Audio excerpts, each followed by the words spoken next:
নমস্কাৰ স্বাগতম জনাইছো আমাৰ চেনেলৰ অন্য এটি ভিডিঅ'ৰ মাজলৈ আজি সিএমওৰ ফালৰ পৰা ফেসবুক পোষ্ট এটাৰ বাবে অকনমান সকলোৰে উৎসাহ লাগিছে হয়তো ইন্টাৰভিউৰ বাবে বা যিখিনিয়ে ক্যান্ডিডেটে প্ৰেক্টিছ কৰা নাছিল অসম পুলিচৰ বাবে সেই ক্যান্ডিডেটখিনি প্ৰেক্টিছ কৰিবলৈ হয়তো অকনমান উৎসাহ বাঢ়িছে কাৰণ কিছু মুহূৰ্ত আগতে যোৱাকালি যেটো ফেসবুক পোষ্ট আহিছে সেই পোষ্টত সম্পূৰ্ণ উল্লেখ আছে যে যিখিনি 2024 ৰ ৰিক্ৰুটমেন্ট হ'ব গৈ আছে সেই আটাইখিনি ৰিক্ৰুটমেন্ট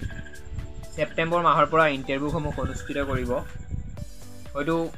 যিখিনি ফেসবুকৰ লগত জড়িত হৈ আছে সেই পেজটোৰ লগত গম পাইছে আটাইখিনিয়ে কেতিয়া সেই পোষ্টটো শেয়াৰ কৰিছিল আৰু আমিও পাইছো সেইটো কাৰণে সেই আপডেটটো দিবলৈ ভিডিঅ'টি আপোনালোকৰ বাবে আগবঢ়াইছো সেই পোষ্টত লিখিছে উল্লেখ কৰিছে যিখিনি অসম আৰক্ষীৰ কনিষ্টেবল উপপৰিদৰ্শক গাৰ্নেক্সত এডিআৰি গ্ৰেড 3 গ্ৰেড 4 বা এতিয়ালৈকে যিখিনি অনলাইন আবেদন প্ৰক্ৰিয়া সমাপ্ত হৈ গৈছে নিযুক্তিৰ সেই আটাইখিনি নিযুক্তিয়ে সেপ্টেম্বৰ মাহৰ পৰা ইন্টাৰভিউসমূহ অনুষ্ঠিত কৰিব এয়া যিখিনি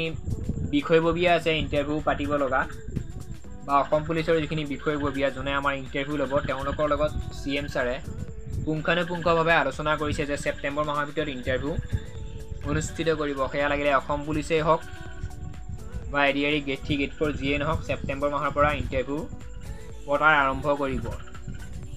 এটা খুব কম সময়ৰ মাজত গ্ৰেড 3 গ্ৰেড 4 হওক বা অসম পুলিচ বা সাব ইন্সপেক্টৰ জিয়ে নহওক জুলাই আৰু আগষ্ট মাজত মাত্ৰ দুটা মাহ গটিকে যিখিনি ক্যান্ডিডেটে প্ৰেক্টিছ কৰিবলৈ আশা এৰিছিল কাৰণ কিছুদিন পূৰ্বে কৈছিল যে জুলাই মাহত ইন্টাৰভিউ নহয় বুলি আৰু তাৰ সেই খবৰটো পোৱাৰ পৰাই কিছুমান ক্যান্ডিডেটৰ মন ভাঙি গৈছিল এতিয়া আৰু ইন্টাৰভিউ নহয় হয়তো 2024 ত ইন্টাৰভিউ নহব কি জানি বুলি কিন্তু যেটো সিএম ছাৰৰ ভাল লগা এটা পোষ্ট ভাল লগা এটা লিখনি সকলোৰে মনটো অকনমান ভাল লাগিছে আকৌ গতিকে সকলোৱে প্ৰেক্টিছ কৰক ইন্টাৰভিউ নিশ্চয় হ'ব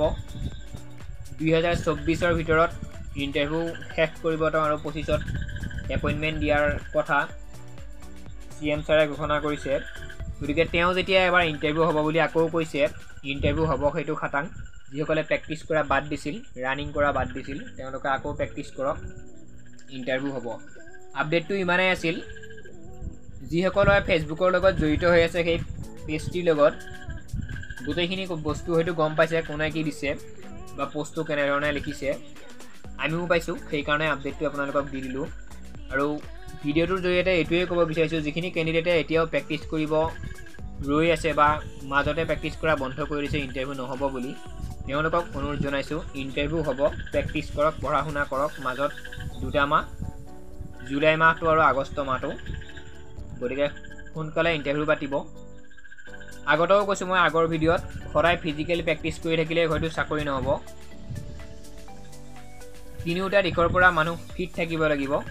ক্যান্ডিডেট এজন ফিট হলেহে হয়তো নিযুক্তিটো তেওঁৰ হৈ যায় প্ৰথম কথা ফিজিক্যালি ফিট লাগিব দ্বিতীয় কথা মেন্টালি অৰ্থাৎ যিখিনি আমাৰ এডুকেশ্যনৰ ফালৰ পৰা আমি ফিট থাকিব লাগে পঢ়া শুনা কৰাৰ হক সেইখিনি কথা কৈছো মই কাৰণ ক্যান্ডিডেট খিনিয়ে ফিজিক্যালি বহুত কষ্ট কৰে নম্বৰ পায়